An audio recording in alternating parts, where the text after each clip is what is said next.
নমস্কার বন্ধুরা, history learning চ্যানেলে তোমাদের সকলকে আরো একবার স্বাগত জানাই।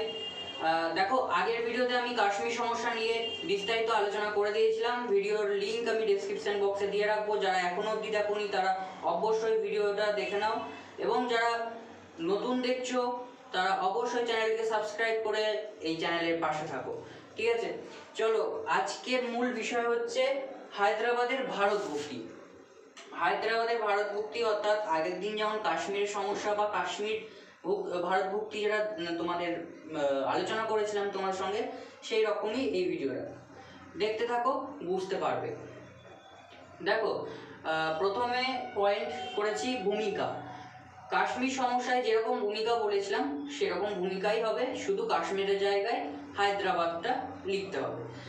ভারতের স্বাধীনতার পর দেশীয় রাজ্যগুলি ভারতভুক্তিকরণের সময় যে সমস্যা সৃষ্টি হয়েছিল তার মধ্যে হায়দ্রাবাদ হচ্ছে অন্যতম। ভূমিকা কমপ্লিট। তারপরে দেখো 2 নম্বরের পয়েন্টে কি লিখবে? নিজামের সিদ্ধান্ত। এইখানে নিজামের সিদ্ধান্ত, সেখানে কিন্তু ছিল রাজার সিদ্ধান্ত, এখানে হলো নিজামের সিদ্ধান্ত। অনেকটাই সেম। তোমরা যদি আগের ভিডিওটা দেখো তাহলে এটা কিন্তু অনেকটাই সহজ মনে হবে, অনেকটাই সেম, লেখাটাও অনেকটাই একই। ঠিক আছে, নিজামের সিদ্ধান্ত। নিজামের কি সিদ্ধান্ত ছিল? নিজামের সিদ্ধান্ত ছিল হায়দ্রাবাদকে একটা স্বাধীন স্বনির্ভর করে গড়ে তোলা, বা একটা স্বাধীন হায়দ্রাবাদ গড়ে তোলা, যেখানে ভারতেও হস্তক্ষেপ করবে না, আবার কাশ্মীরেও পাকিস্তানেও হস্তক্ষেপ করবে না। এই ছিল তার নিজামের চিন্তাভাবনা।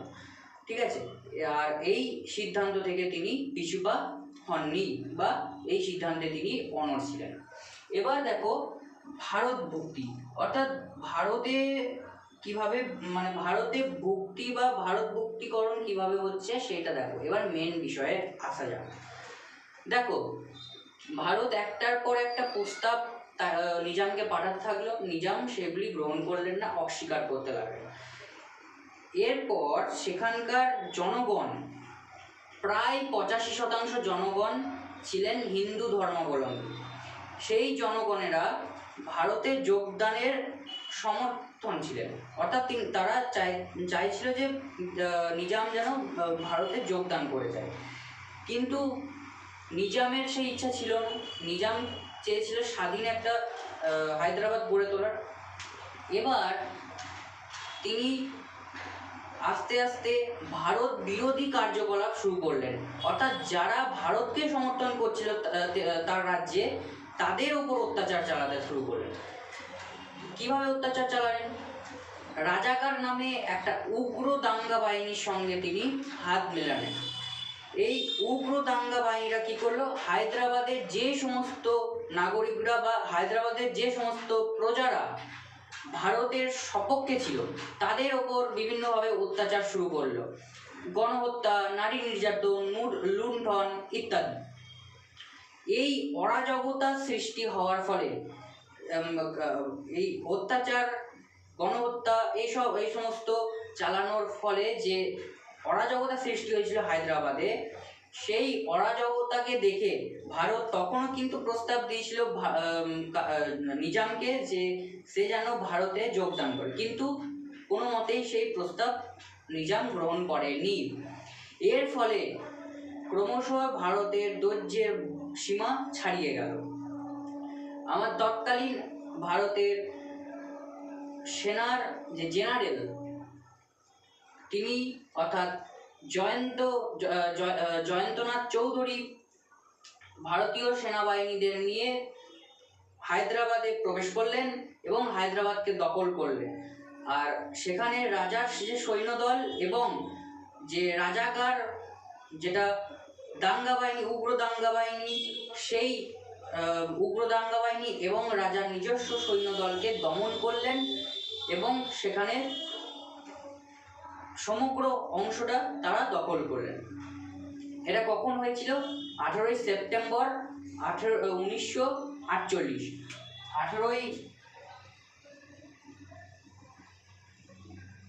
18ই সেপ্টেম্বর 1948। ঠিক আছে, এবার কি দেখা যাচ্ছে যে নিজাম তো একা পড়ে গেল, তার সমস্ত সৈন্যদল হার মেনে গেছে, রাজাকার বাহিনীকেও দমন করে দিয়েছে ভারতীয় সেনারা, আর প্রজারাও, অধিকাংশ প্রজারা ভারতের সমর্থন করছে। তাহলে নিজাম তো এবার চাপে পড়ে গেল, নিজামের পাশে কেউ নেই। নিজাম এবার চাপে পড়ে ভারত মুক্তি দলিলে স্বাক্ষর করলেন এবং হায়দ্রাবাদ ভারতের অংশ হিসেবে বিবেচিত হলো, কাশ্মীরের মতো। আর এই স্বাক্ষর করার পর 1950 খ্রিস্টাব্দে বা 1950 সালে 26শে জানুয়ারি আনুষ্ঠানিকভাবে হায়দ্রাবাদ ভারতের অংশ হিসেবে পরিচিতি লাভ করে। হয়ে গেল আমাদের ভারত ভক্তি, এটা কমপ্লিট। এবার আসছে গুরুত্ব। এই গুরুত্বটা কিন্তু তোমাদের খুব গুরুত্বপূর্ণ, গুরুত্বটাই কিন্তু খুব গুরুত্বপূর্ণ, গুরুত্বটা দিতে হবে। দেখো, প্রথম গুরুত্ব কি হচ্ছে, এক, সেখানকার অর্থাৎ হায়দ্রাবাদের যে সমস্ত মুসলমান প্রজারা ছিল এবং অন্যান্য স্থানে যেসব মুসলমান প্রজারা ছিল, তারা নিজামের বিরোধিতা করতে শুরু করলো এবং হিন্দুদের পাশে এসে দাঁড়ালো, মানে হিন্দু জনগণ যারা ছিল তারা তাদের পাশে এসে দাঁড়ালো। এর ফলে কি হলো, ধর্ম নিরপেক্ষতা বজায় থাকলো এবং সেই ধর্ম নিরপেক্ষতাটা কিন্তু আরও বেড়ে গেল। অর্থাৎ এটা একটা ভালো দিক, সমাজের জন্য এটা একটা ভালো দিক। এটা 1 নম্বর গুরুত্ব গেল। 2 নম্বর গুরুত্ব, ভারতীয় সেনারা সেখানকার রাজাকার বাহিনী এবং নিজামের সৈন্যদলকে দমন করলো, ফলে হায়দ্রাবাদ পূর্বাপেক্ষা অর্থাৎ আগের অপেক্ষা অনেক বেশি কি বলবো, অনেক বেশি নিরাপদ স্থান হিসেবে বিবেচিত হলো, অনেক বেশি নিরাপদ স্থান হিসেবে বিবেচিত হলো। বাস এটুকুই গুরুত্ব দিলে কমপ্লিট। এরপর একটা ছোট্ট করে উপসংহার দিয়ে দিলে খুবই ভালো হয়। আশা করছি ভিডিওটা বুঝতে পেরেছো। দেখো, আমি প্রথমে বলছি, এই ইউটিউব প্ল্যাটফর্মে আমি প্রথম ক্যামেরার সামনে আমি প্রথম এরকমভাবে তোমাদের পড়াচ্ছি। কিছু কিছু বাক্য আমার আটকে যাচ্ছে, সেই জন্য আমি তোমাদের কাছে ক্ষমা চাইছি, কিন্তু ভিডিওটা একটু ধৈর্য ধরে তোমরা দেখবে, আশা করছি ভালো লাগবে। আর 1-2 মাসের মধ্যে আমি এই ক্যামেরার সামনে এরকমভাবে পড়ানোটা মানিয়ে নেবো, সেই বিষয়ে কোনো সন্দেহ নেই। সবাই যেমনভাবে করেছে আমিও সেরকমভাবেই মানিয়ে নেওয়ার চেষ্টা করব। আর আশা করছি ভিডিওটা ভালো লাগবে। যারা নতুন আছে তারা অবশ্যই সাবস্ক্রাইব করে দিও। আর হ্যাঁ, 4 নম্বরের গুরুত্বপূর্ণ প্রশ্নের সাজেশন আমি মোটামুটি তৈরির পথে, মানে শেষ দিকে, একেবারে শেষ দিকে। তোমরা কিছুদিন অপেক্ষা করো, 4 নম্বরের বড় প্রশ্নের সাজেশন আমি দিয়ে দেবো, আমার চ্যানেলে দেখে নেবে তখন। আর 8 নম্বরের বড় প্রশ্নের সাজেশন আমি দিয়ে দিয়েছি অধ্যায় ভিত্তিক। এই সাজেশন আপাতত টেস্ট অবধি চালাও, এরপরে ফাইনালের জন্য আমি ওই সাজেশন থেকে কিছু বাছাই করা প্রশ্ন আমি আবার তুলে ধরবো, সেগুলো কিন্তু খুবই গুরুত্বপূর্ণ হবে।